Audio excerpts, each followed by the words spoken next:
আজ করে দেখাবো বেগুন এবং শিমের একটি দুর্দান্ত স্বাদের রেসিপি। নমস্কার বন্ধুরা, বনশ্রীস কিচেন অ্যান্ড ব্লগস থেকে সবাইকে স্বাগত জানাই। আবারও চলে এসেছি একটি রেসিপি নিয়ে।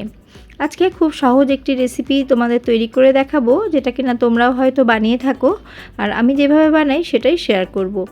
এখানে আমি একটা বেগুন নিয়ে নিয়েছি, মিডিয়াম সাইজের বেগুনটাকে ধুয়ে নিয়েছি, আর শিম নিয়ে নিয়েছি 8-10টা।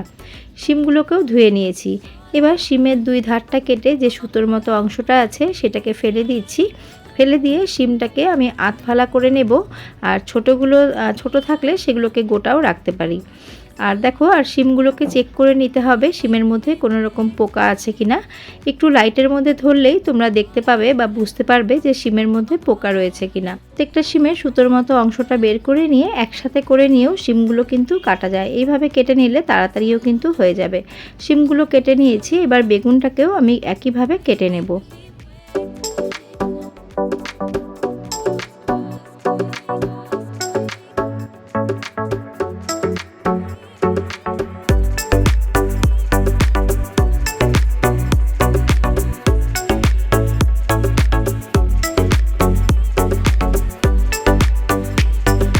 বেগুনগুলোকে টুকরো টুকরো করে কেটে নিয়েছি, তার সাথে একটা মিডিয়াম সাইজের টমেটোকে 4 ফালা করে নিয়েছি, তার সাথে নিয়েছি 4টে কাঁচা লঙ্কা।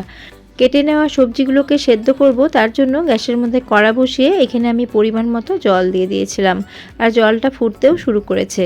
এবার বেগুন, শিম, টমেটো, কাঁচা লঙ্কা সমস্ত কিছু এই জলের মধ্যে দিয়ে দেব। তবে জলের পরিমাণটা কিন্তু কম দিতে হবে। এমন করে সবজিটা সেদ্ধ করতে হবে যাতে সবজিও সেদ্ধ হবে আর জলটাও পুরোপুরি শুকিয়ে যাবে। এইভাবেই জলটা দিতে হবে, তার জন্য জলের পরিমাণ কিন্তু কমই দিতে হবে। আর ঝালের জন্য কাঁচা লঙ্কাও তোমরা কতটা ঝাল পছন্দ করো সেইভাবে তোমরা দেবে।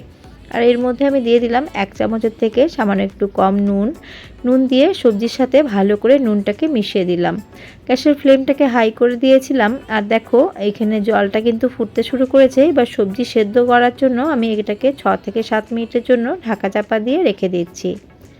ফিরে এলাম মিনিট 7 পর, মাঝে আমি ঢাকা তুলে আরেকবার নেড়েও দিয়েছিলাম। আর দেখতেই পাচ্ছ সবজি ভালো করে কিন্তু সেদ্ধ হয়ে গেছে, একদমই মজে গেছে। আর জলও কিন্তু খুব একটা বেশি নেই। যেটুকু জল আছে আমি হাই ফ্লেম করে দিয়ে জলটাকে একটুখানি টানিয়ে নেব, তাহলে কিন্তু হবে। এর জন্য জলের পরিমাণটা কিন্তু কমই দিতে হবে। গ্যাসের ফ্লেমটাকে অফ করে দিয়ে সেদ্ধ সবজিগুলোকে একটা প্লেটের মধ্যে তুলে নিয়েছি। এবার এগুলোকে ঠান্ডা করে নেব। আমি এমনি ছড়িয়ে দিয়ে এগুলোকে ঠান্ডা করে নিচ্ছি। তোমাদের তাড়াহুড়ো থাকলে তোমরা কিন্তু ফ্যানের তলায় রেখেও এগুলোকে ঠান্ডা করে নিতে পারো। এবার এগুলোকে আমি গ্রাইন্ডিংয়ে দিয়ে দেব। একটা বড় গ্রাইন্ডিং জার নিয়ে নিয়েছি, তার মধ্যে সমস্ত সবজিগুলো দিয়ে দিচ্ছি। দিয়ে এর একটা মিহি পেস্ট তৈরি করে নেব।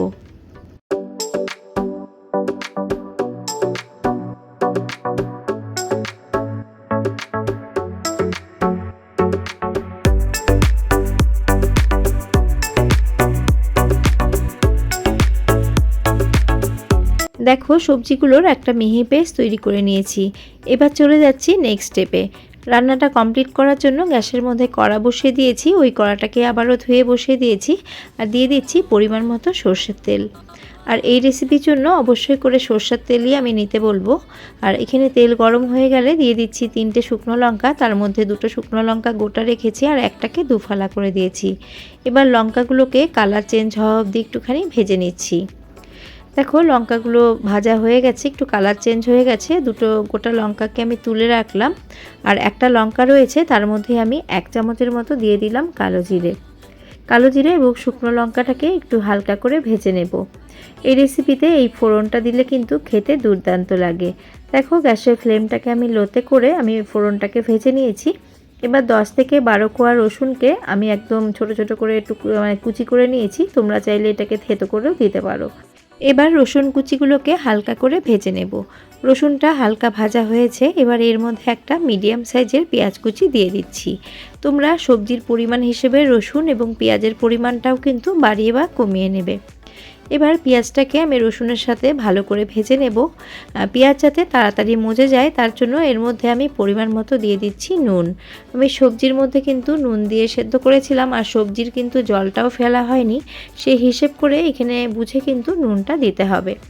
এবার পেঁয়াজটাকে একটুখানি ভালো করে ভেজে নিতে হবে। মিডিয়াম টু হাই ফ্লেম করে পেঁয়াজটাকে আমি ভেজে নিচ্ছি। এখন দেখো পেঁয়াজটা ভাজতে ভাজতে গোল্ডেন ব্রাউন হয়ে গেছে, ভালো করে ভাজা হয়ে গেছে পেঁয়াজটা। এবার এর মধ্যে আমি দিয়ে দেব কালারের জন্য হলুদ গুঁড়ো। আমি আমার পরিমাণ মতো এখানে হাফ চামচের মতো হলুদ গুঁড়ো দিয়ে দিচ্ছি, দিয়ে তেলের সাথে ভালো করে মিশিয়ে নিচ্ছি। হলুদের কাঁচা গন্ধটাও চলে গেছে। আর এখন আমি যে পেস্ট করে রেখেছিলাম সবজিগুলো, সেই সবজিগুলো এর মধ্যে দিয়ে দিচ্ছি।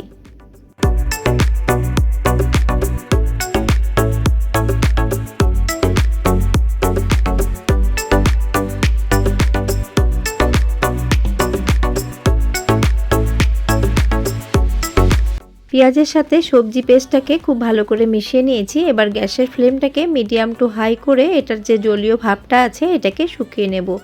এইভাবে অনবরত নেড়ে যেতে হবে, নেড়ে নেড়ে এটাকে কিন্তু রান্না করে নিতে হবে। বন্ধুরা, এটা খেতে এতটাই টেস্টি হয়, এটা দিয়েই কিন্তু এক থালা ভাত মনে হবে খেয়ে নিই।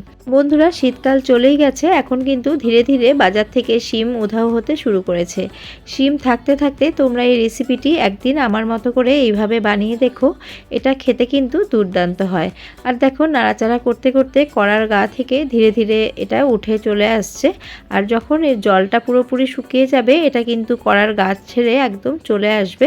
এটা কিন্তু একদম ডোয়ের মতো আকার ধারণ করবে। মিডিয়াম টু হাই ফ্লেমে 5 থেকে 6 মিনিট মতো নাড়াচাড়া করতে করতে দেখো মিশ্রণটা কিন্তু কড়ার গা ছেড়ে চলে আসছে।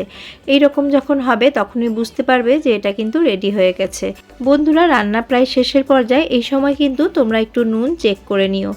আমি নুনটা চেক করেছিলাম, সামান্য একটু নুনের প্রয়োজন ছিল, তার জন্য সামান্য নুন দিয়ে সমস্তটা ভালো করে মিশিয়ে নিচ্ছি।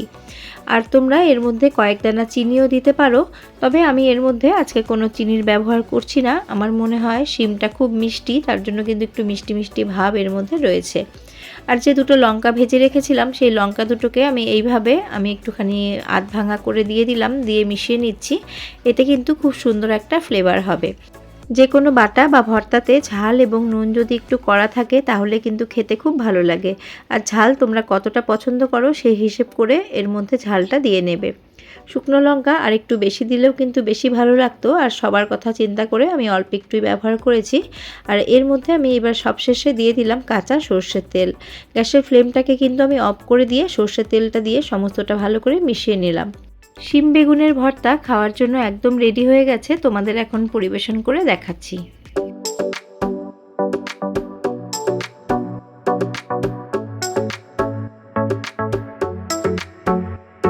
আজকের এই ভর্তা রেসিপিটি তোমাদের কেমন লাগলো কমেন্ট করে জানিও। যদি ভালো লেগে থাকে তাহলে বাড়িতে একদিন এইভাবে ট্রাই করে দেখতে পারো। আর বেশি ভালো লেগে থাকলে ফ্রেন্ডস অ্যান্ড ফ্যামিলির সাথে শেয়ার করার অনুরোধ রইল। আবারও আমি হাজির হয়ে যাব অন্য কোনো রেসিপি নিয়ে বা ব্লগস নিয়ে। আজ এই পর্যন্তই, নমস্কার।